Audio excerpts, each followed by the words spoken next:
ونستعينه ونستغفره ونهديه ونعوذ بالله من شرور انفسنا ومن سيئات اعمالنا من يهده الله فلا مضل له ومن يضلل فلا هادي له ونشهد ان لا اله الا الله وحده لا شريك له ونشهد ان محمدا عبده ورسوله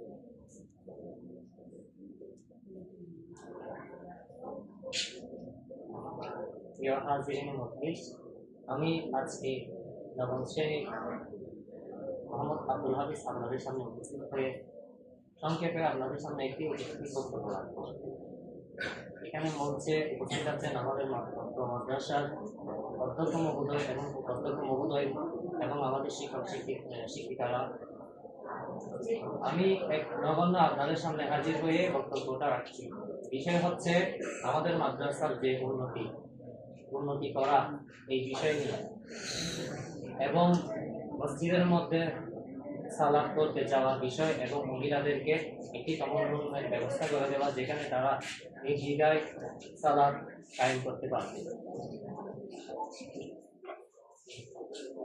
আমাদের লাইব্রেরির মধ্যে যে অবস্থা, এই অবস্থাতে একজন শিক্ষার্থী চাইলেই ইচ্ছা মতো কোনো একটি বই করতে পারছে না।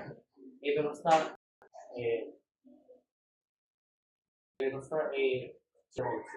আমাদের লাইব্রেরিটা অনেক অগোছালো হয়ে গিয়েছে, যেখানে কোনো কেউ গিয়ে নিজে কোনো একটা বই পড়তে মন চাইছে না, কিন্তু সে সেটা নির্দিকে পড়তে পারছে না বা পড়তে পারবে না। কোনো একজনের সেখানে অনেক ইসলামিক জ্ঞান কারো অন্তরে প্রশ্ন জানতে পারে যে আমার একটা বিষয় মাসালা জানার দরকার, হুজুরের কাছে নির্দিকে গিয়ে সে বিষয়ে প্রশ্নটা করতে পারছে না। আজকে বাংলা বক্তব্যের আমাকে বিষয় দেওয়া হয়েছিল 1952 সালে। কি ঘটেছিল সেই দিনের মধ্যে? ভাষা আন্দোলনের মধ্যে যখন বাঙালিদেরকে নির্মমভাবে হত্যা করা হয়েছিল, তখন কিছু শিক্ষার্থীরা বিদ্রোহিত হয়ে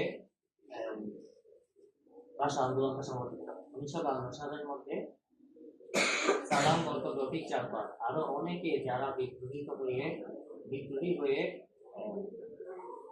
মিছিলটা করেছিল, সেখানে তারা করেছিল মূলত ভাষাটাকে আঁকড়ে ধরার জন্য। বাংলা ভাষা, আমাদের ভাষার নাম।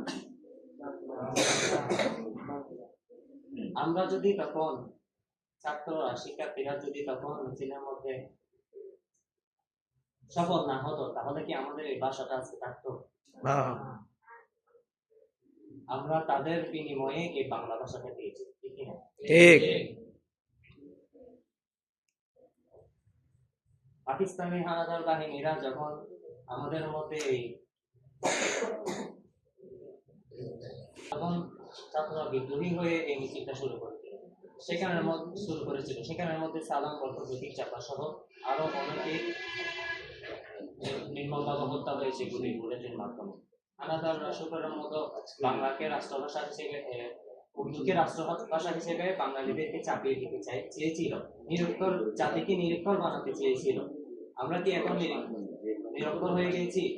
না, আমরা আমাদের বাংলাকে বাঁচিয়ে রেখেছি, ঠিক কিনা? ঠিক। তারা আমাদের এই দেশের জন্য যে আন্দোলনটা করে গিয়েছে, একদম আমরা এখন আমাদের বাংলা ভাষায় মনোভাব প্রকাশ করতে পারছি। তারা যদি সেই 1952 সালে আন্দোলনটা না করতো, তাহলে আমাদেরকে হয়তো এখন আর বাংলা ভাষায় আমরা আমাদের মনোভাব প্রকাশ করতে পারতাম না। এখন কথা বলা যাক আমাদের নামাজের জন্য। নামাজের মধ্যে শিক্ষার্থীরা যারা ছেলেরা